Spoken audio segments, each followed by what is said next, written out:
Hi, good morning, or good afternoon, or good evening, depending on where you are.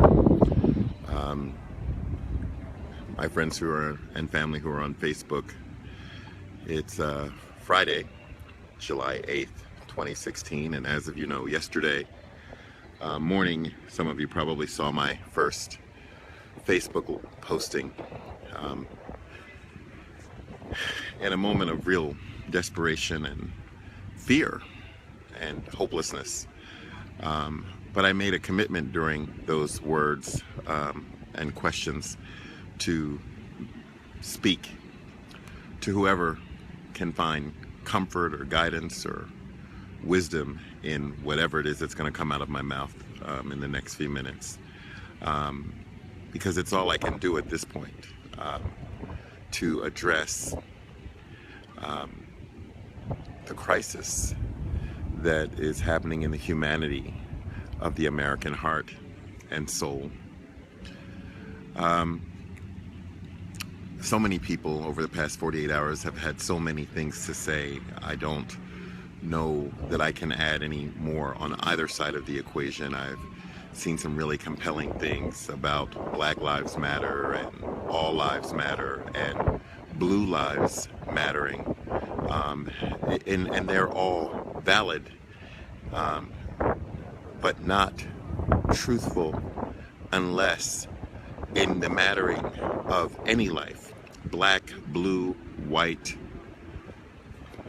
it doesn't happen unless we hold the responsibility to make sure that every life matters.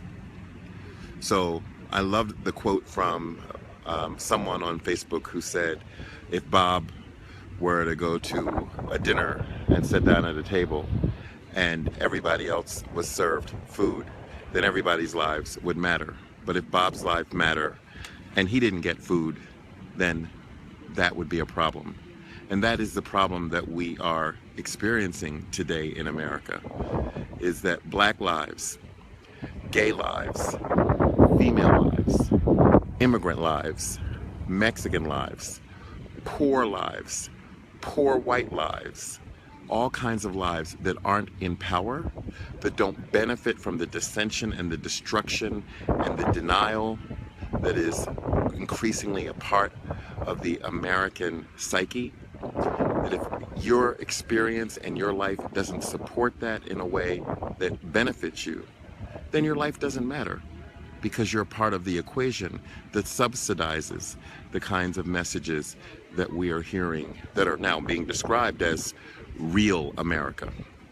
And yet most of us don't really know what the real story of America is, because America's story has never been told by the people who are the consequence of it.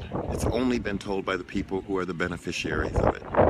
That's the problem with history as we experience it. But I'm not here to give you a history lesson, and I'm not here to talk about what is in the past.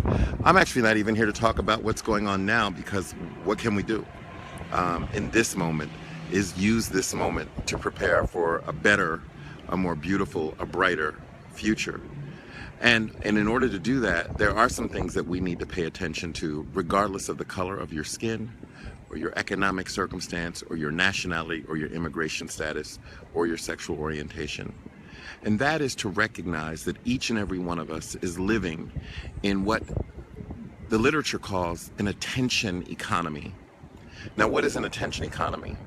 Well, it is perhaps the most important thing for you to pay attention to, because it's something that each and every living, breathing American and citizen around the world holds as a vital and collective resource to be able to drive change and affect the kinds of things that we are all concerned about today. And an attention economy basically looks at how money, and let me just be really clear, gets directed based upon what you pay attention to. And as a result of what you pay attention to, the thoughts that you hold and protect and cherish and develop and share in the world, not only to your loved ones and your children and those who are influenced by you, but even to the unwilling suspects who are victims sometimes to the attention that you've given to much of the garbage that is given to us through the media. Now, if you really want to pay attention to the lived experiences of people, then the first thing you have to do is challenge your own assumptions. Challenge the thoughts and the notions and the beliefs and the language.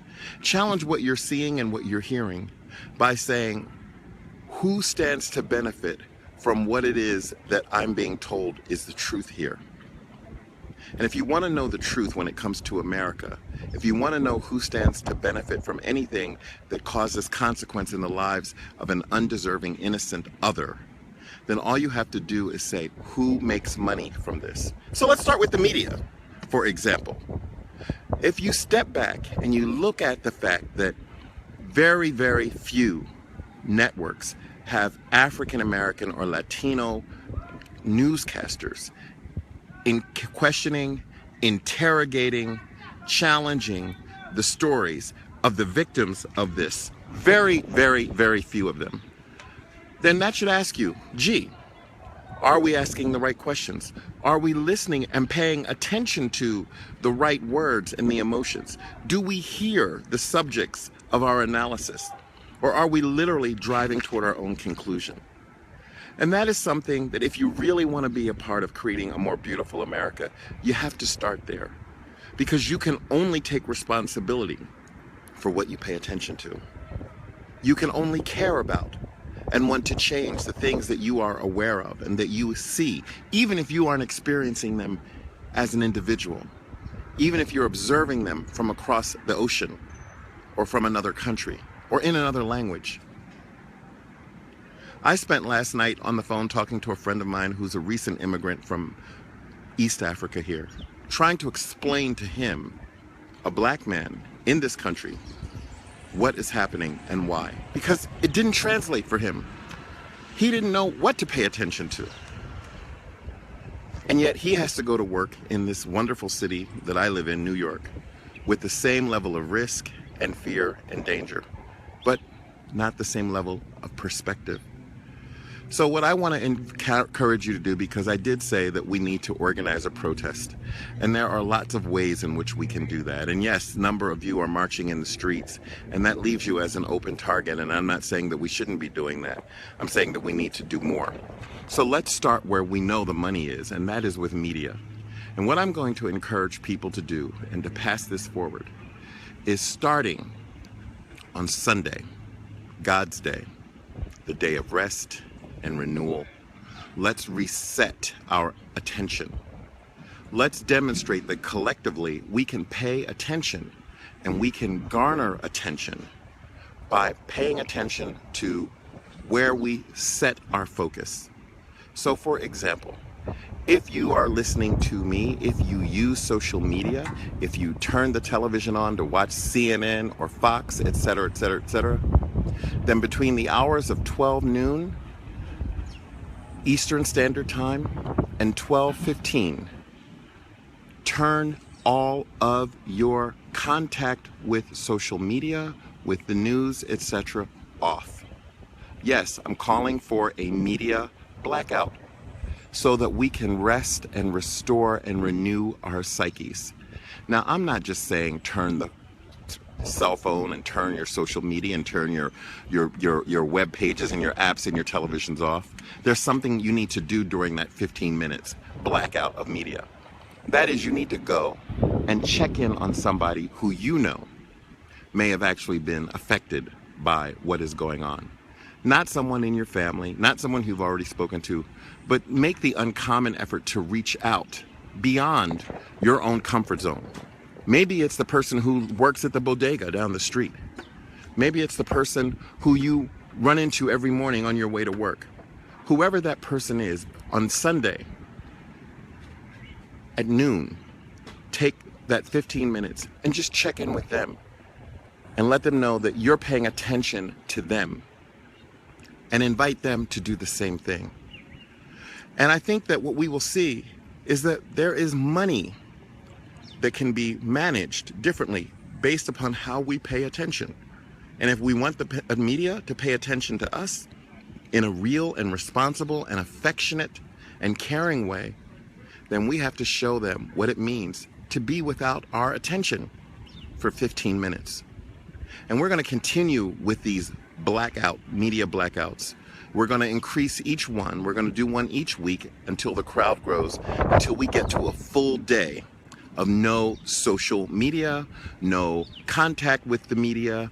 And if you are or the member of a family of a target of any violence perpetrated in this country by police or anybody else, and you are asked to speak to the media, what I would request respectfully that you do is request only to be interviewed by a person of the same nationality and race and or gender as you are, so that you know that the person who is standing on the other side of that television camera and mic has an implicit understanding and hopefully has a level of sensitivity and concern for your lived experience, because they, my friend, are walking in your moccasins.